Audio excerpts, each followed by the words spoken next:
Une Parisienne traverse la campagne reculée de la Provence quand sa voiture tombe en panne. Un berger arrive à cheval et lui propose de la déposer au village le plus proche. Elle accepte, monte derrière lui et s'accroche bien à sa taille.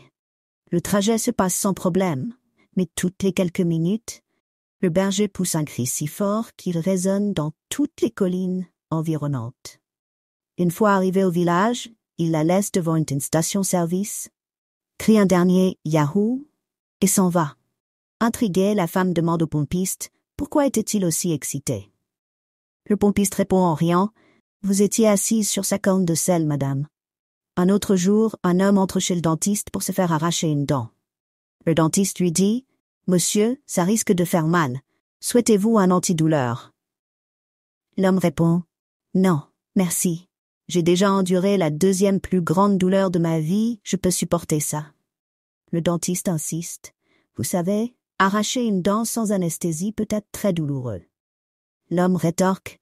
J'ai déjà ressenti la deuxième plus grande douleur de ma vie, rien ne sera pire. Le dentiste, curieux, demande quelle était cette deuxième plus grande douleur. L'homme explique.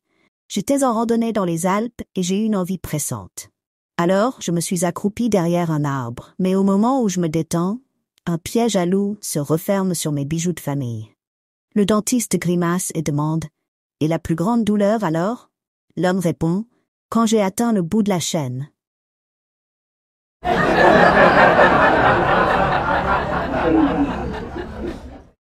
Une veuve vit avec sa fille, étudiante en master, dans une petite ville universitaire du Midwest.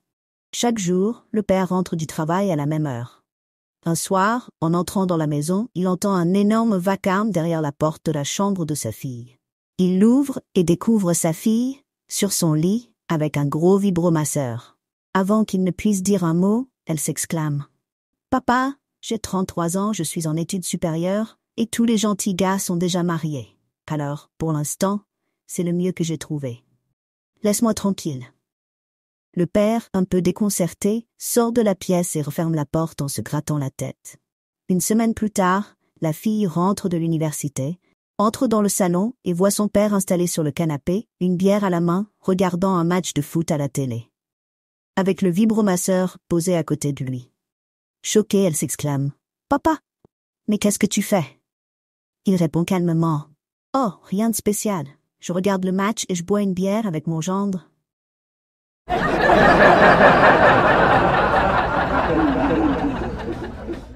La belle secrétaire du président d'un groupe part en tournée avec un riche roi africain, un client important. À l'improviste, le roi lui demande de l'épouser. Naturellement, la secrétaire est plutôt découragée, mais elle se souvient de ce que son patron lui avait dit, ne pas rejeter le roi d'emblée. Alors elle essaie de trouver un moyen pour que le roi renonce à l'idée. Après quelques minutes de réflexion, elle dit « Je ne t'épouserai que sous 3 conditions. D'abord, je veux une bague de fiançailles en diamant de 75 carats, avec un diadème assorti de 200 carats. » Le roi fait une pause, puis hoche la tête et dit « Aucun problème. » Réalisant que sa première demande était trop facile, la femme continue. « Ensuite, je veux un manoir de 100 pièces à New York comme résidence secondaire, et une maison au milieu des meilleurs vignobles de France. » Le roi fait une pause, consulte son téléphone portable et passe des appels à des courtiers à New York et en France. Puis, il hoche la tête et dit « D'accord, je m'en occupe. » La secrétaire, voyant qu'il ne lui reste qu'une dernière condition, sait qu'elle doit frapper fort. Elle prend son temps pour réfléchir, puis dit avec un regard perçant « J'adore le sexe. Et je veux que l'homme que j'épouse ait un pénis de 35 cm. » Le roi semble soudain perturbé. Il pose sa tête entre ses mains, réfléchit longuement en marmonnant dans un dialecte africain. Après ce qui semble être une éternité, il secoue la tête, l'air vraiment triste, et dit « D'accord. »« D'accord ? Je vais me faire opérer. »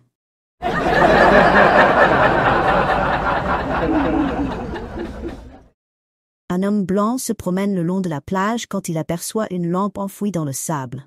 Curieux, il la ramasse et la frotte.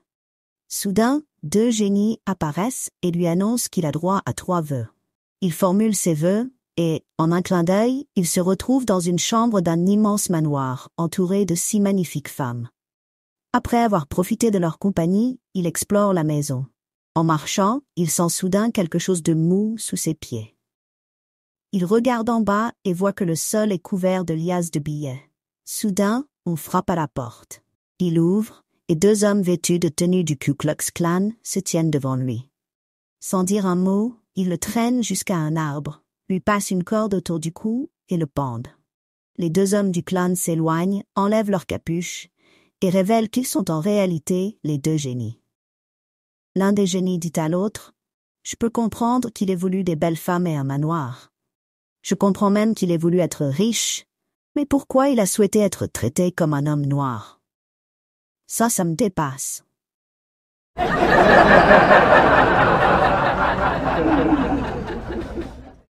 Salut. Si la blague d'aujourd'hui vous a fait sourire, pourquoi ne pas vous abonner? C'est gratuit et ça nous permet de continuer à nous amuser. Je serais ravi de vous avoir comme ami. Un homme assistait à une grande convention à Miami et a décidé d'emmener sa femme avec lui. Après s'être enregistré à l'hôtel, il lui dit « Détends-toi ici pendant que je vais m'inscrire. Je serai bientôt de retour. » Épuisée par le voyage, sa femme s'allonge sur le lit pour se reposer. Mais juste au moment où elle commence à se détendre, un train rugit en secouant la pièce si violemment qu'elle en tombe du lit. Un peu hébétée, elle pense que c'était juste un accident et remonte dans le lit. Pourtant, un autre train passe encore, secouant la chambre et la jetant par terre une fois de plus. Frustrée, elle appelle la réception pour parler au directeur. Quand celui-ci arrive, elle lui explique la situation bizarre. L'air dubitatif, il semble sceptique.